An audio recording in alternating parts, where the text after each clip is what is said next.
bisnis transportasi itu bukan sekedar bisnis secara ekonomi, tapi juga ada bisnis keselamatan di situ. Kita ada jembatan timbang, pengawal operasional jembatan timbang. Tapi orang-orang itu kadang kalau jembatan timbangnya buka, dia nunggu 2 kilo, 3 kilo.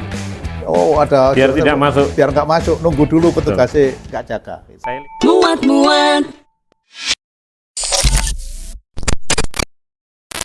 Dampak secara sosial Pak di masyarakat dengan adanya truk odol ini bagaimana? Tentunya dengan keselamatan lingkungan. Ya, jadi dampak masyarakat terkait kawasan keselamatan lingkungan, kalau muatannya odol, pasti ambang pembuangan knalpotnya melebihi standar. Oh, sih, betul, betul.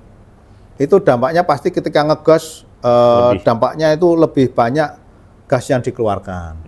Kemudian ketika dia mengalami trouble, misalnya as patah, misalnya, atau ban lepas, itu mobilisasinya sulit. Macet di mana-mana. Ketika dia berhenti mendadak, engine shock, karena muatannya berat, dia nggak bisa jalan, mundur atau macet di tengah jalan. Macet karena odol itu karena di mana-mana. Sudah menjadi kadang-kadang hal yang biasa di kita, misalnya di jalan tol, misalnya di Majen Sungkono, macet, mau naik nggak bisa jalan, karena pohonnya nggak kuat, berhenti dia. Ini yang menjadi macet itu bersama. Masih tanjakan landai ya Pak? Tanjakan landai, ya. Apalagi yang di Semarang itu. Apa namanya? Yang mau Jawa Tengah mau masuk Semarang itu kan itu banyak turunannya naik dan banyak kasus di sana yang menimbulkan kecelakaan. Lawean di simpang di jalan turunan Lawean Kota Semarang. Kita seperti itu juga, jadi dia jalan utama tapi truk besar di sana, ketika ngerem sulit. Betul. Padahal itu ada teknis sebenarnya, driver kadang-kadang nggak memahami juga instrumen. Di situ ada namanya skep atau exhaust brake, rem bantuan untuk kendaraan-kendaraan berat. Itu paling nggak untuk membantu. Kadang dia mengoperasikannya nggak tahu. Kemudian di beberapa kendaraan yang lain ada namanya retarder, rem bantuan juga untuk mengoperasikannya. Kadang mereka nggak tahu. Jadi kadang sopir pindah perusahaan, pindah ini kadang-kadang dia nggak memahami. Ganti unitnya dengan merek yang berbeda. Dia pemahaman terhadap merek itu tidak memahami dengan detail. Mungkin demikian Pak. Dengan adanya kejadian-kejadian ini yang sekian lama berlangsung, ini apa tindakan secara hukum yang mungkin bisa atau sudah diterapkan? Atau memang belum bisa diterapkan?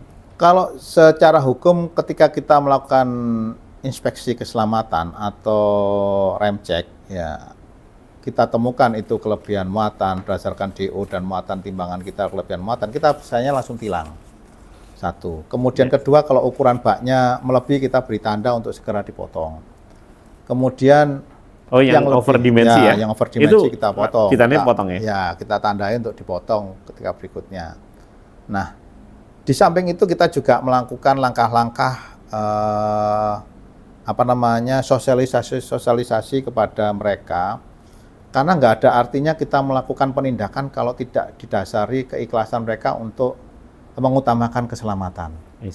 Nah, budaya kita seperti contoh misal di Muslim, anak-anak puasa, sholat, itu tidak seharusnya kita tindak saja, tapi kalau kita tumbuhkan kesadaran, kita tumbuhkan budaya bahwa mereka harus sholat itu karena kebutuhan mereka harus puasa itu karena kebutuhan mereka sebagai wujud iman, keselamatan itu kebutuhan mereka. Harapannya hal-hal seperti itu bisa terkurangi. Mungkin itu Pak yang bisa kita lakukan, karena kita menyadari kita petugas ini juga manusia, nggak mungkin dia 24 jam di pinggir jalan melakukan pengawasan. Betul. Itu. Kita ada jembatan timbang, pengawal operasional jembatan timbang, tapi orang-orang itu kadang kalau jembatan timbangnya buka, dia nunggu 2 kilo, 3 kilo. Oh, ada biar tidak masuk. Biar nggak masuk, nunggu dulu petugasnya nggak jaga. Gitu. Saya lihat itu kemarin, Pak. Di Lamongan. Itu yang terjadi. Itu terjadi kita menghindari ini ya, padahal menghindari. Karena kesadaran itu yang sulit. Ini memang peran bukan hanya pengusaha, bukan hanya regulator, tapi dari operator pengusahanya juga harus jauh lebih aware juga ya Pak ya. Jadi untuk diterapkan ke driver-drivernya. Iya, jadi ada beberapa pihak yang terkait, stakeholder terkait odol ini. Pertama, driver paham dulu, dia muatannya berapa sih? Kadang driver itu nggak tahu muatannya berapa. Kalau ditanya, saya cuma nyupir aja Pak, muatannya nggak tahu. Kapasitas kendaraannya berapa, dia nggak tahu. Betul. Nah, kemudian kedua, transporternya, perusahaan angkutannya, operator angkutannya. Dia nggak tahu, sudah tak kontrak, Pak, muatan biro, nggak roh, pokoknya terserah muatannya penuh, nggak roh dia. Nggak aware sama sekali. Betul. Ketiga, pemilik barang. Baik itu pabrik, kemudian mungkin pelabuhan atau yang lainnya lah, ya sumber-sumber itu, atau misalnya tambang misalnya. Ini kadang-kadang nggak tahu yang dijalankan batas maksimalnya dia muat truk itu seberapa untuk aman, nggak paham. Dia hanya pokoknya muatanku sekian, pokoknya angkutan kabeh biasanya iso kok. Nah, nggak mikir keselamatannya seberapa. Kalau dia sudah melebihi standar dari buku uji, otomatis ya tadi pemenuhan standarnya sudah lewat disclaimer-nya dia, lewat batasnya. Nah, kalau sudah lewat batasnya, nggak bisa kita salahkan kendaraan dan lain sebagainya. Karena nggak bisa berfungsi, semua instrumen nggak berfungsi. Nggak berjalan. Ya, tidak ada sanksi kepada pengguna jasanya, Pak. Misalnya dari industri atau dari pemilik barangnya. Kan ordernya kan dari mereka nih kan ya, teman-teman. Ya kita akui bahwa selama ini di peraturan kita Undang-Undang LHJ, Undang-Undang 22 tahun 2009, kita hanya sampai menyentuh kepada barang siapa yang mengemudikan kendaraan melebihi batas maksimal, melebihi batas beban maksimal, kelebihan ukuran, dan itu barang siapa, artinya siapa? Ya. Pengemudi, Pak. Betul. Belum sampai kita bisa melakukan ancaman kepada pihak pemilik barang.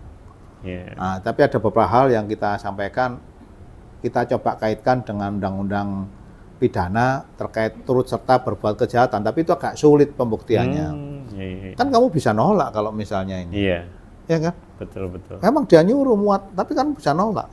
Nah, kalau menolak saya kan dapat muatan. Nah, ini sesuatu yang jadi masih debat kusir ya kan. Betul. Nanti kita direncanakan di perubahan undang-undang LHJ kita masukkan hal yang terkait penyempurnaan hal seperti ini.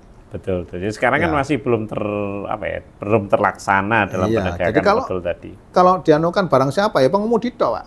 Iya. Pengemudi gak ngerti, Pak, pengemudi karo muatannya muatannya lebih aku karo, Pak, muatanku berapa. Iya, betul. Ini yang kadang-kadang untuk pencegahan secara edukasi, pelatihan dengan adanya standar manajemen selamat ya, Pak? Ya, sejauh mana penerapan itu, Pak? Kita di Jawa Timur mungkin lebih maju dari daerah lain di seluruh Indonesia. Kita satu-satunya provinsi yang gencar melaksanakan pelatihan edukasi terkait sistem manajemen keselamatan. SMK. Bahwa yang diberikan masukan-masukan terkait sistem manajemen keselamatan itu tidak hanya sopir, tapi juga manajemen perusahaan itu sendiri. Baik manajemen dalam pimpinan perusahaan, bagian admin, bagian pengawas, operasional, dan lain sebagainya, termasuk bagian mekanik. Apa saja yang harus dipahami terkait safety operasional armada angkutan barang ini. Ini tujuannya adalah ada visi yang sama dalam perusahaan, baik dari driver maupun pimpinan perusahaan, untuk sama-sama mengutamakan keselamatan, bukan sekedar mengutamakan order. Bisnis transportasi itu bukan sekedar bisnis secara ekonomi, tapi juga ada bisnis keselamatan di situ. Ini yang kadang-kadang tidak dipahami, ya kan? Betul. Bahwa kita dagang baju, gak mikir Pak keselamatan, pokoknya bajunya cukup dan ini nggak masalah. Dagang kertas juga begitu, tapi begitu kita ngoperasikan armada, dagang transport, dagang jasa, transportasi ini, ada tambahannya bahwa kita harus benar-benar memikirkan transportasi yang amannya seperti apa, yang berkeselamatannya seperti apa. Ya, mungkin demikian. Mungkin tagline-nya nanti keselamatan menjadi prioritas. Sebenarnya sudah ada ya? Sudah ada. Utamakan keselamatan. Utamakan keselamatan, safety first. Tapi dalam praktek itu agak bias. Mana yang diutamakan? Ya kan? Betul. Ketika ada konflik kepentingan, makanya di dalam SMK itu hal yang pertama sekali adalah penandatanganan komitmen keselamatan. Oke, ada itu ya Pak ya? Iya. Itu yang menandatangani pengusahanya? Pengusahanya, drivernya, mekaniknya. Komitmen keselamatan. Di atas materai bahwa saya berkomitmen mengutamakan keselamatan. Dari pengusaha angkutan truk yang ada, yang menjalankan bisnis ini, yang sudah SMK berapa banyak? Di Jawa Timur kurang lebih sekitar 300-an perusahaan. Berapa persen dari pengusaha yang ada? 300 perusahaan itu mungkin armadanya sekitar ya 5.000-an, mungkin sekitar 20-an% dari seluruh armada. Ya. Dan itu semua kategori alat angkut darat ya Pak? Ya, semua transportasi darat. Yang kecil termasuk trailer juga? Ya, trailer dan jumlahnya juga mobil-mobil kecil yang transportasi angkutan. Kemarin kita dengan Asperindo, jasa titipan, juga dia sudah mulai mengajukan kepada kami untuk diberikan pelatihan asesmen untuk SMK-nya. memang agak beda. Mereka banyak hal yang selama ini tidak diketahui kok sopir, bisa kita sharing untuk dipahami, terutama cara mengemudi yang baik, cara jaga jarak, bukan sekedar cara mentaati rambu, tapi bagaimana operasional armada ini seperti apa. Ini yang kadang-kadang, karena apa? Di Indonesia ini sopir ini nggak ada sekolahnya. Sopir angkutan ini dan tidak ada sertifikatnya selain hanya SIM aja, betul ya Pak ya? Ya sekarang sudah mulai ada namanya sertifikasi profesi untuk driver. Betul. Cuman masalahnya kita ya tadi itu nggak ada sekolah khususnya. Sekolah pilot itu ada 2 tahun sekolah pilot. Sekolah masinis terus. Iya. Apa namanya uji ulang terus ya. Updating tiap 2 tahun selesai updating. Jam terbang nggak tercapai updating. Masinis juga demikian. Kapal laut juga demikian. Nah ini si driver operator darat untuk angkutan darat ini agak sulit. Ya kan? Sulit. Walaupun SIM berlaku 5 tahun, malah ada wacana dari beberapa kemarin di DPR. Ya, SIM seumur hidup. SIM seumur hidup lah. Ini lebih kacau lagi ini. Mohon maaf ini dari sisi kami agak sulit ya.